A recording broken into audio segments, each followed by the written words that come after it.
everybody. Good evening. 8 o'clock on Thursday. And I want to give you a little update on the gun case and a couple other things that are kind of floating around that I think is interesting for you guys to hear about. But as to our particular gun case, the TRO is still in effect. The judge has not issued the ruling on the discovery that we asked for yet. So he took it under advisement. And, sometimes those things take time. That's part of the court case. So he's not issued a ruling on us getting discovery or not getting discovery at this particular stage. So that's why our case is still there, waiting for that ruling. But at the end of the day, the TRO is still in place. Nothing has happened to change that at the moment. So to the extent you've been in that case with us for months now, if you wanted to buy a weapon, you should have done so by now. If not, you need to go do that, okay? Because we don't know how this is going to end and how it's going to play out ultimately. So right now you have the ability to go buy those weapons, and you should do so. So there was some nonsense floating around about, the Illinois State Police saying the Attorney General said that people that bought during the federal ban might have a problem. It's like, they're just shaking the air with bullshit. So don't worry. They never say anything about our case anyway, because they know better. So that's all I care about at the moment, is making sure that you don't misunderstand that stuff that they're talking about. So that's what's going on in our case. Okay. What you heard about the United States Supreme Court, let's back up before we talk about that. Then you got the Macon County case, Dan Calkins. On the 16th of May, they argued that case in front of the Illinois Supreme Court. I didn't get to go watch because I had a trial that day. So they argued in front of the Illinois Supreme Court. The Illinois Supreme Court has not issued a ruling in Dan Calkins' case. And we'll just have to wait and see what happens. There's no way for me to predict what the Illinois Supreme Court might do. There's no way for me to predict what our options are going to be after that happens. Unfortunately, we're dealing with that reality of them running that case to the Supreme Court, again, faster than I think they should have. But, we never saw that coming, and we can't stop it. So that's just the way that it is. So once there's a ruling in that case, how that affects our case, I'll know when the time comes. But until then, I don't know. We just have to wait and see. As for the United States Supreme Court, you have the federal case up in Naperville that tried to get the United States Supreme Court to issue an injunction while that case is pending, and the United States Supreme Court refused to issue the injunction. That doesn't mean they said that the law is lawful. When those types of things happen, you guys, typically Ryans will get 500 to 1,000 emails, and that's fine. We'll answer them. But I assure you, if something happens in this state or in this nation that affects you, the 7,000 people I represent, you'll be the first to know. I will tell you. And if you don't hear from me, then it means it doesn't affect you. Okay. So, that federal issue where they refuse to issue an injunction doesn't affect you at all that are in our case. And at the end of the day, it doesn't mean that they have an opinion. What it means procedurally only is that the United States Supreme Court is going to wait before they weigh in on these assault weapons bans. They're going to let that play through the system, and they're going to let it get through the Seventh Circuit Court of Appeals in a full and final manner before they hear it. They're not going to hear it on an emergency basis, okay? Doesn't mean they agree with what's going on. It doesn't mean they think the law's legal. It doesn't mean any of that. It just means procedurally they're not going to consider that issue right now. And they're not going to change the Seventh Circuit Court of Appeals, leaving that law in effect during the pendency of these federal lawsuits. That's all that it means. There's nothing more that you can take from it than that. Once that case gets to the Supreme Court, they could strike the law down, and I'm hopeful and confident that they will. But they just didn't want to deal with it today. They wanted to wait and see what happens as it proceeds through the court. Okay, that's all that means. So before I talk about a couple other things, I'll see if there's a question that needs to be answered about the federal case or the state case on the guns, okay? Cheryl Ann, I don't know that social media and mainstream media don't tell a straight story. I agree that sometimes they spin it, but sometimes it's just people reading something and they jump to conclusions about what it means. I mean, we were getting messages that, oh my gosh, the Illinois Supreme Court has upheld the assault weapons ban. And it wasn't even, the Illinois Supreme Court hasn't done anything. It was United States Supreme Court just refusing to hear that emergency order. That's all that it was. So sometimes, I mean, the mainstream media, what they will do is they'll play on people's reluctance to really understand things before they just start parroting it across social media. It gets used against people all the time, and it's unfortunate, but it happens.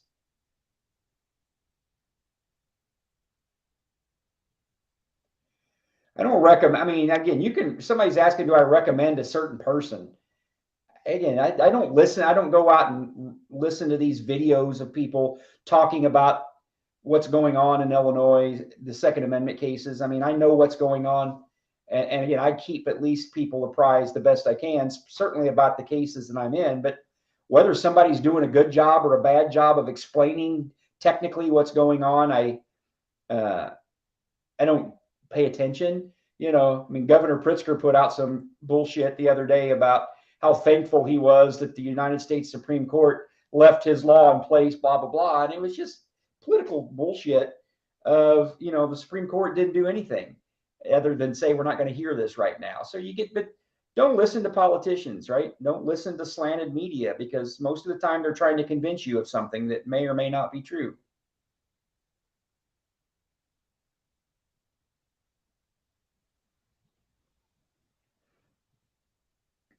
That's a good idea, Danielle. I say, if I tell it to you, if I don't know the answer, I'll tell you I don't know the answer. But if I say something, I'm probably telling you how it is. And if you don't hear me saying something, then you probably don't need, it doesn't matter to you. It doesn't affect you.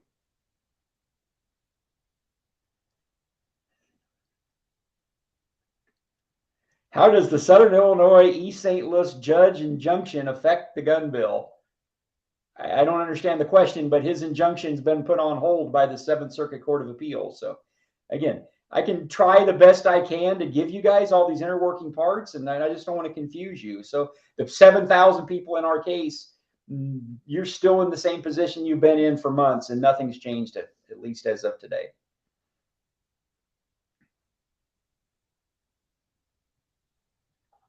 Let me check here. If Todd Vandermeide, I see Todd down. If Todd Vandermeide says something to you on social media, he's right, because he's very good at what he does. He's very knowledgeable. So I don't ever say you should probably believe somebody if you hear them on social media. But if you hear Todd say something, you can probably take it to the bank.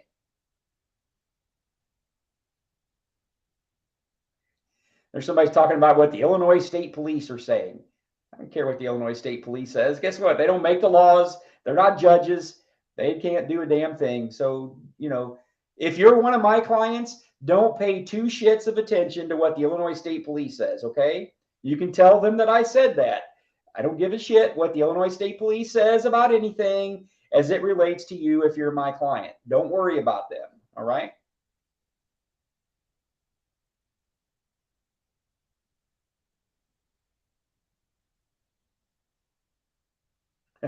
There goes somebody else with the same old thing. Oh my God, the government says this. And what if I purchased a gun during the ban? Don't freaking worry about it, okay? Don't worry about it. Do you think maybe the government is out there saying things to stir you all up into a frenzy? Do you think they might be doing that? Or do you think what they're telling you is just the absolute gospel? They're preaching the gospel to you about what things are and they aren't. Come on, you guys. And you got to think. They're playing head games with you, and you got to quit letting them do it. Okay?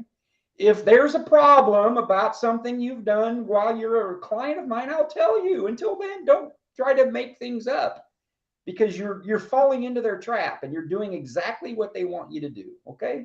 Just quit doing it, please. Somebody keeps asking about the January deadline to register. It's frickin' May of 2023. Don't worry about January 2024. We've got 7 months to worry about that and deal with that, okay? It's May, you guys, for goodness sakes. You've got to quit doing this stuff to yourselves.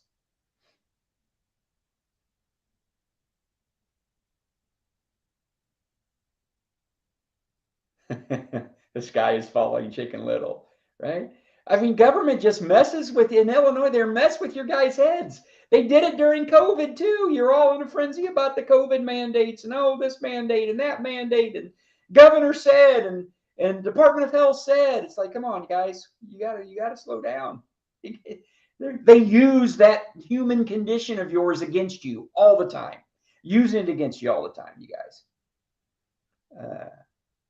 Yeah, no kidding, Benjamin. Pritzker's a defendant. What do you think he's going to say?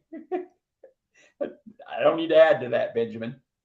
All right. So that's it with the gun thing. If you're one of my 7,000 clients, keep doing what you were doing. Go buy all you want to buy. Don't worry about it. Okay? Do not worry about it. And when this continues and we see what happens in these cases over June, July, August, we'll deal with the rest of it later, okay?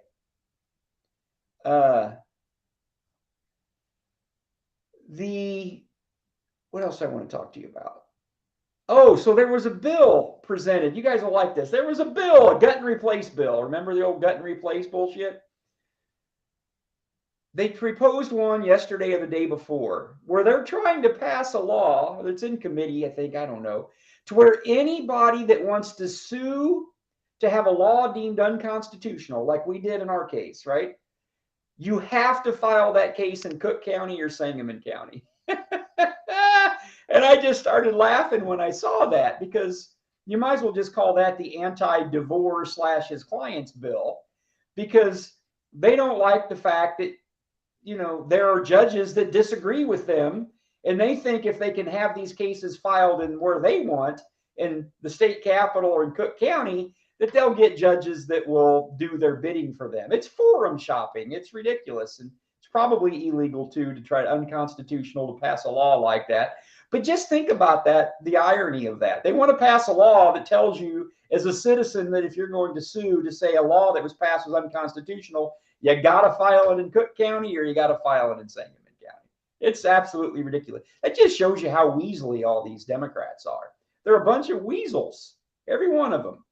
J.B. Pritzker is the worst governor we've ever had. Even the ones that got convicted of crimes were probably better than J.B. Pritzker. And I'm really struggling whether I want to just see him run for president so we in Illinois can get rid of his ass. Do we give him to the rest of the American people, or do we take one for the team here, the good people of Illinois, and keep his dumb ass? I don't know. I'm kind of struggling with that. But they're weasels. Christopher Welch is a weasel. Don Harmon is a weasel. They're all weasels. But you know what? The people of their area elect them, I guess. So I don't know what that says about us as people. But yeah, they want to pass a law to try to pigeonhole your rights. It's lovely. Let's see here. What's another thing that happened? Oh, let's talk about the good Illinois State Party. Illinois GOP. You know, you love those guys and gals. So there was a meeting recent, so Don Tracy is the chairman of the GOP, okay? And Don Tracy created a grassroots outreach committee, right? Grassroots outreach committee, because the state party wants to reach out to the grassroots organizations and people of the state of Illinois. It's kind of funny. At the same time, he creates an endorsement committee. You know what an endorsement committee is? Yeah, where Mr. Tracy, as the chairman, wants to try to put together some policies maybe to where they, as the state party, endorse candidates, even in primaries, that they want to get elected, right? So they want to put their thumb on the scale of the election process to try to cherry pick who makes it through the primaries for the Republican Party or not. That is the most anti-grassroots thing you could ever talk about, right? Because who should choose who wins the primary? How about the people? Is that a novel idea? Let them pick. So have a robust system to where everybody has an opportunity to present themselves to the people that the office they're running for, and let people choose who they think's best. But no, they can't have just let the people decide. We're going to put our thumb on the scale, and we want to have an endorsement committee. So we at the state party, because we're all knowing, we're going to decide or help, control who gets through the election process. That's the crap they're trying to do. So But the irony of that is that there was an attempt to say, should Mr. Tracy continue with his leadership role? And it was a week ago, last Saturday, maybe, he actually survived, at least for now, a vote of no confidence. Enough of them voted to say, oh, we got confidence, right? And those who call themselves grassroots members of the state central committee, you guys may, if you know who they are, if I'm not going to say their names here, but they're grassroots members. They saved Don's butt from the vote. And so I'm interested to see over the course of the next few months how the people of the Republicans of this state, like real Republicans, right, how they deal with the fact that their own state party chairman is trying to create an endorsement committee to put a thumb on the scale of who gets through the primaries. We'll see, I guess. I mean, my opinion is that we shouldn't have a chairman that wants to put their thumb on the scale. But my state central committee person probably agrees with me, but there's 17 of them, and you ought to ask your state central committee person what they think about that. Okay? So that's what's going on in the grand scheme of things here. Let me see here. The weighted vote saved his butt, Cheryl Ann. You're right. I'm okay with the weighted vote. The weighted vote's not really what saved his butt. What really saved his butt was the fact that not enough of them voted to say we don't have confidence. Now, what's interesting here, and again, I'm not going to say their names, it just wouldn't be appropriate, is I know there were several who probably voted to save his butt that don't support him. They would tell you, we don't think Mr. Tracy should be the chairman. But yet they voted to support him. Why would they do that? Right? What do they have to gain for themselves by voting to support someone who they don't think should be in the role? I can tell you one thing for sure about our state central committee, the state party of the Republicans. I can tell you one thing for sure. I can tell you a lot, but one for sure. They're probably one of the most dysfunctional committees as a collective group that I've ever seen in my life. It is absolutely ridiculous. This group of people, they're never going to be able to accomplish anything. There's no leadership to get them on a path of trying to accomplish anything for the people, the Republicans of Illinois. It is just a big group of, it's like watching a Jerry Springer show to watch them all. I mean, this meeting that they had on Saturday, guess what? They did pretty much the whole meeting in executive session, so people couldn't watch on, they had it broadcast on Zoom, so people couldn't watch. It was so embarrassing to watch these bunch of people just go at each other like a bunch of children with not a whole lot of from what I understand, a whole lot of really constructive conversation. They had to do it in silent and in the background because they didn't want you watching.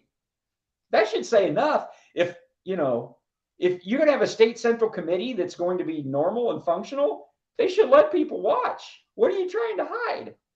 But no, they had to do it all in secret, so nobody knows what they said. Nobody knows how they voted, right?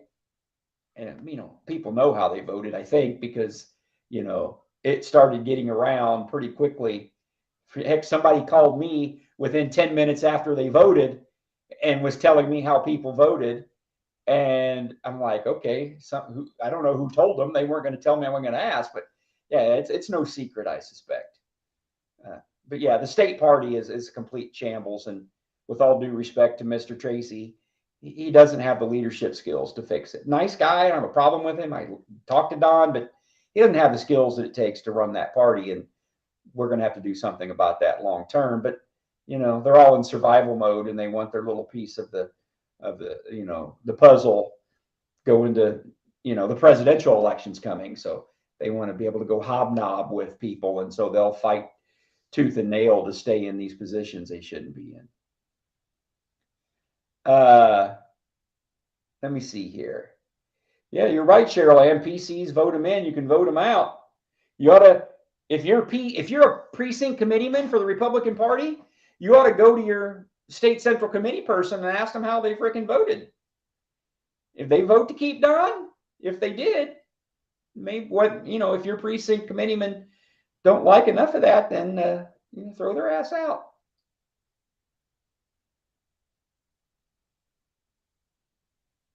Ryan wrote, yes, freedom and liberty are personal tattoos. Did somebody ask the question down there? Yeah, they're real. They're not they're not what do they call the ones where you roll them on. There's like stick-ons or something, or I've seen kids wear them, but yeah, they're real. Let's see here, Ryan. You see any questions? No, Scott, I never got the 50 cal because the federal case got stayed by the appellate court too quick, so I didn't get it. If I did, I wouldn't say it on here anyway. But the truth is I didn't. But if I would have got it, I would have deflected the question to you somehow without lying to you.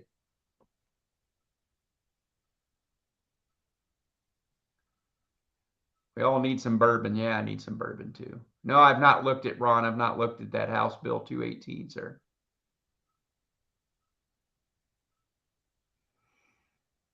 If any one of the 7,000 plaintiffs ever gets questioned by the Illinois State Police, you tell them to call me, okay? You tell the state police, I ain't talking to you, you call Tom.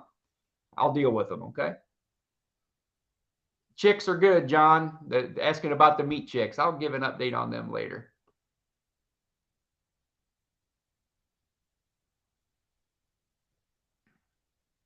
Dave says, give me the money, I'll get the 50 cal.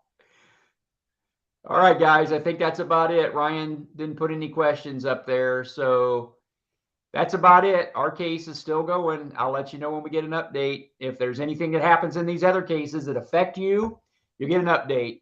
If you hear something scattering across social media and you say, well, Tom's not said anything to us about that yet, then it doesn't affect you, okay? All right, I think that's it. All right, guys, have a good night.